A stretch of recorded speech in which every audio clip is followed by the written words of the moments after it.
हिंदू महाकाव्यों के अनुसार सबसे शक्तिशाली अस्त्र कौन कौन से हैं? जैसे धनुष बाण, तलवार, कटार, भाले, गदा, ढाल के अतिरिक्त दैविक अस्त्र जैसे इंद्र का अस्त्र वज्र, त्रिशूल, सुदर्शन चक्र, पिनाक आदि हैं। अनेक अस्त्र ईश्वरों द्वारा देवताओं, राक्षसों या मनुष्यों को वरदान स्वरूप दिए जाते थे, जैसे ब्रह्मास्त्र, आग्नेयास्त्र। तो चलिए जानते हैं हम आज कुछ ऐसे ही अस्त्रों के बारे में। नंबर 1, त्रिशूल। इसके बारे में तो क्या कहें, महादेव का सबसे बड़ा अस्त्र। इसे सिर्फ महादेव के अलावा माता पार्वती ही उठा सकती हैं। यह एक बार चल गया तो स्वयं महादेव के अलावा और किसी का भी रोकना नामुमकिन है। नंबर 2, ब्रह्मास्त्र। यह अचूक और सबसे भयंकर अस्त्र है। वेद और पुराणों में इसका वर्णन मिलता है। जगतपिता भगवान ब्रह्मा ने दैत्यों का नाश करने हेतु ब्रह्मास्त्र की उत्पत्ति की थी। ब्रह्मास्त्र का अर्थ होता है ब्रह्म यानी कि ईश्वर का अस्त्र। रामायण काल में जहाँ यह विभीषण और लक्ष्मण के पास था, वहीं महाभारत में यह गुरु द्रोण, अश्वत्थामा, कृष्ण, कल्वाश्रव, युधिष्ठिर, कर्ण, प्रद्युम्न और अर्जुन के पास था। नंबर 3, वैष्णवास्त्र।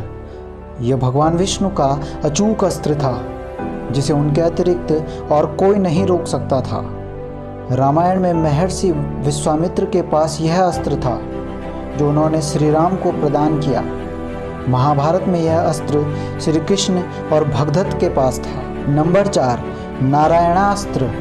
ये भगवान नारायण का अत्यंत विनाशकारी अस्त्र है।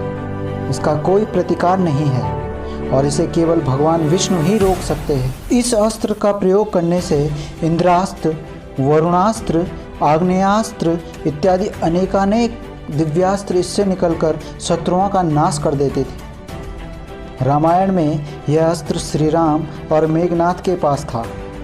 महाभारत में यह अस्त्र श्री कृष्ण एवं अश्वत्थामा के पास था। नंबर 5, सुदर्शन चक्र। ये श्री हरि का अस्त्र है, जो उन्हें महादेव से प्राप्त हुआ था। इसकी उत्पत्ति स्वयं भगवान शंकर के तीसरे नेत्र से हुई थी। कई जगह यह वर्णन है कि इसे विश्वकर्मा ने निर्मित किया था। इस चक्र को नारायण के अतिरिक्त केवल उनके अवतार ही धारण कर सकते थे। नंबर 6, वज्र। ये देवराज इंद्र का सर्वाधिक शक्तिशाली अस्त्र है। वृत्तासुर का वध करने के लिए महर्षि दधीचि ने अपने शरीर का त्याग कर दिया था, जिससे उनके तप का सारा बल उनके अस्थियों में आ गया। तब विश्वकर्मा ने महर्षि दधीचि की हड्डियों से इस महान दिव्यास्त्र की रचना की, जिससे वृत्तासुर का वध किया गया। नंबर 7, पाशुपतास्त्र। ये भगवान शंकर का महाभयंकर अस्त्र है, जिसका कोई प्रतिकार नहीं है। कोई भी शक्ति पाशुपतास्त्र का सामना नहीं कर सकती। भगवान शंकर ने केवल एक ही प्रहार से त्रिपुरासुर का संहार कर दिया था। रामायण में केवल मेघनाथ के पास यह अस्त्र था, जो उसे भगवान शंकर से प्राप्त हुआ था। महाभारत में यह अस्त्र केवल अर्जुन के पास था। नंबर 8, गरुड़ास्त्र। यह नागास्त्र का निवारण अस्त्र था, जिससे अनेक गरुड़ उत्पन्न होते थे और नागों को खा जाते थे। रामायण में यह श्री राम के पास और महाभारत में अर्जुन के पास था। श्री राम ने इसका उपयोग लंका युद्ध में किया था। नंबर 9, विष्णु ज्वर। यह भगवान विष्णु का सर्वाधिक शक्तिशाली अस्त्र है। इस अस्त्र के प्रहार से भयानक ठंड उत्पन्न होती है, जो समस्त चर सृष्टि की चेतना को लुप्त कर देती है।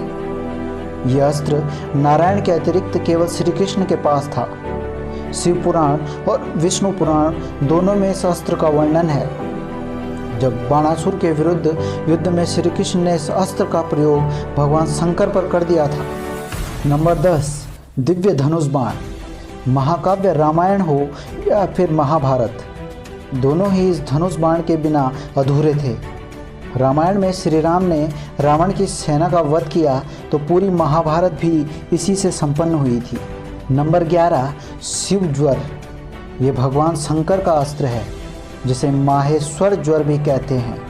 इसकी शक्ति महादेव के तीसरे नेत्र की ज्वाला के समान है, जिससे क्षण भर में समस्त सृष्टि को भस्मीभूत किया जा सकता था। श्री कृष्ण द्वारा विष्णु ज्वर के विरुद्ध इस अस्त्र का उपयोग किया गया था। विष्णु पुराण में विष्णु ज्वर को और शिव पुराण में शिव ज्वर को विजेता बताया गया है। ब्रह्म पुराण में वर्णित है कि संसार की रक्षा हेतु उस युद्ध को परमपिता ब्रह्मा ने मध्यस्थता द्वारा रुकवा दिया था। दोस्तों, वीडियो अच्छी लगी हो तो कमेंट में जय श्री बद्र केदार जरूर लिखें। धन्यवाद। दोस्तों, अगर आपको हमारी ये कहानी पसंद आई हो तो प्लीज़ लाइक, शेयर, सब्सक्राइब करना मत भूलना। Thank you.